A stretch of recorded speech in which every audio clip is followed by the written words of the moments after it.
Hello everyone, কি অবস্থা সবার? Welcome back to the channel. আজকের ভিডিওতে আমরা টাইম ইন্টেলিজেন্স ফাংশনস গুলো নিয়ে কথা বলবো।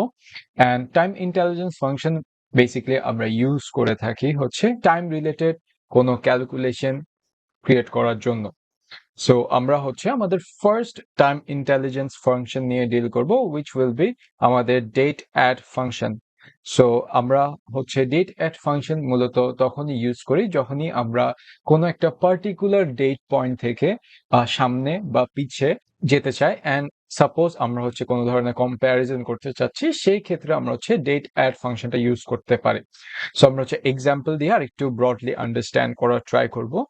আমরা সাপোজ আমরা এমন একটা মেজার ক্রিয়েট করতে চাচ্ছি যেখানে আমাদের সেলস লাস্ট ইয়ারটা দেখাবে, আমাদের লাস্ট ইয়ারের যে সেলসটা সেটা আমাদের দেখাবে।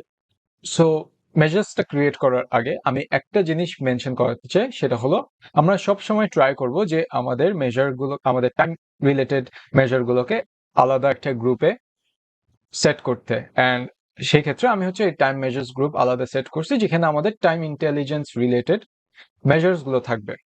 সো আমি একটা মেজার ক্রিয়েট করে ফেলবো। এন্ড যেহেতু আমরা লাস্ট ইয়ার করতেছি, সাপোজ আমরা সেলস সেলস লাস্ট ইয়ার দিলাম, ইকুয়ালস টু আমরা কি ক্যালকুলেট করতে চাচ্ছি, টোটাল সেলস। সেলস আমরা টোটাল সেলসটা ক্যালকুলেট করতে চাচ্ছি, এন্ড আমরা ডেট অ্যাড ফাংশনটা ইউজ করব। সো আমরা যদি এখানে খেয়াল করি, আমাদের ডেট অ্যাড ফাংশন তিনটা আর্গুমেন্ট নিবে। ফার্স্ট অফ অল আমাদের ডেটস, দেন আমাদের ইন্টারভেল, আমরা কতটুকু আগে বা পিছিয়ে যেতে চাচ্ছি, and our mode of interval, আমাদের টাইপ অফ ইন্টারভেল হিসেবে আমরা আমাদের ডেট কলাম থেকে ডেটটা বসাই দিব।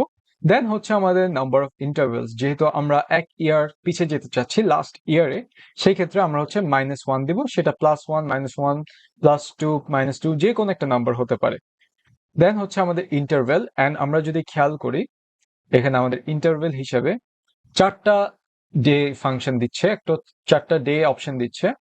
One is day, month, quarter and year. যেহেতু আমরা এক বছর পিছিয়ে যেতে চাচ্ছি, সেক্ষেত্রে আমরা ইয়ার দিব, অ্যান্ড আমরা এটাকে ক্লোজ করে দিয়ে আমাদের ক্যালকুলেট ফাংশনটাকেও ক্লোজ করে দিব, অ্যান্ড আমি মেজারটা ক্রিয়েট করে ফেলবো।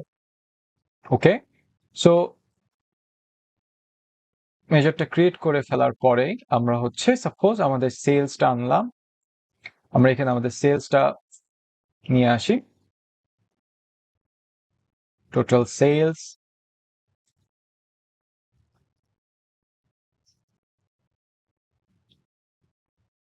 এন্ড সাপোজ আমরা কাস্টমার্স এর টোটাল সেলসটা দেখতে চাচ্ছি।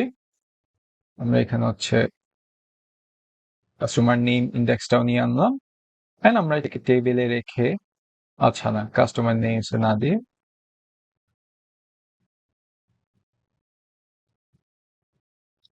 ওকে, কাস্টমার নেমসটা আসলাম, আর আমরা আমাদের টোটাল সেলস লাস্ট ইয়ারটা আমরা হিসাব করি। এন্ড এখানে দেখা যাচ্ছে আমাদের সেলস লাস্ট ইয়ার এখানে কিছু দেখাচ্ছে না। এর মানে হলো আমাদের এই ফার্স্ট অফ অল আমাদের কোনো এদিকে সেল হয় নাই হয়তো। আর আমি যদি একটু ডেটটা বাড়াই, তাহলে এখানে আমার কয়েকটা গ্রুপের জন্য সেলস দেখাচ্ছে।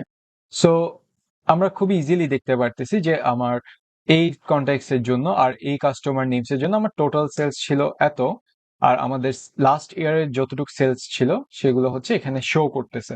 সো আমরা খুবই ইজিলি দেখতে পারতেছি আমরা কিভাবে ডেট অ্যাট ফাংশনটা ইউজ করে আমাদের যে কোনো একটা টাইম ফ্রেমে আমরা ব্যাক অথবা ফরওয়ার্ড, ব্যাকওয়ার্ড অথবা ফরওয়ার্ড যেতে পারতেছি।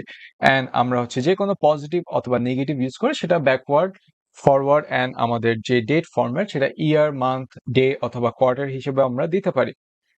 সো এটার উপর বেস করে আমরা বিভিন্ন ধরনের ডিফারেন্ট ভিজুয়ালাইজেশন করতে পারি, যেমন আমাদের যে ডিফারেন্সটা ছিল লাস্ট ইয়ার থেকে বা প্রিভিয়াস মান্থের ক্ষেত্রে আমাদের যে সেলসটা ছিল সেটা আমরা খুবই ইজিলি বের করতে পারি, বা আমাদের প্রফিট গুলো আমরা হিসাব করতে পারি। সো এটা ছিল আমাদের ডেট অ্যাড ফাংশন।